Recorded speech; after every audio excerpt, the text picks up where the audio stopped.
കേരളത്തിലെ മാപ്രകൾക്ക് സഹതാപം തോന്നാത്ത ഒരു കണ്ണീരുണ്ട്. അല്ലെങ്കിൽ ആ കണ്ണീരിനെ ജനങ്ങൾക്ക് മുന്നിലേക്ക് പലതരത്തിലുള്ള വ്യാഖ്യാനങ്ങൾ കൊടുത്തും മകൻ നഷ്ടപ്പെട്ട അച്ഛനും അവരുടെ ദുഃഖവും അവരുടെ കുടുംബത്തിൻ്റെ കണ്ണീരുണങ്ങാത്തതിനെക്കുറിച്ച് ഭാവനാസമ്പന്നമായ കഥകൾ സൃഷ്ടിക്കാൻ താല്പര്യമില്ലാത്തൊരു കുടുംബം, ധീരജിൻ്റെ കുടുംബം.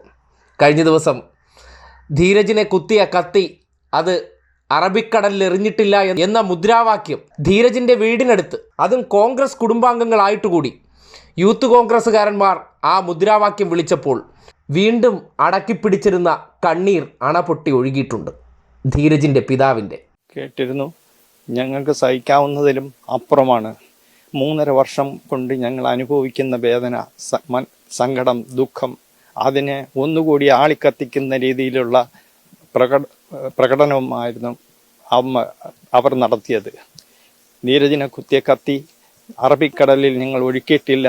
അത് ഇനിയും തേച്ച് എടുത്താൽ ഉച്ചപ്പണി എടുക്കുന്ന സമയം കൊണ്ട് ഡിവൈഎഫ്ഐയും പ്രസ്ഥാനത്തെയും തകർക്കുമെന്നാണ് അവർ മുദ്രാവാക്യം വിളിച്ചത്. ഇതിനു മുമ്പ് ഇടുക്കിയിലെ ഒരു യൂത്ത് കോൺഗ്രസിൻ്റെ നേതാവ്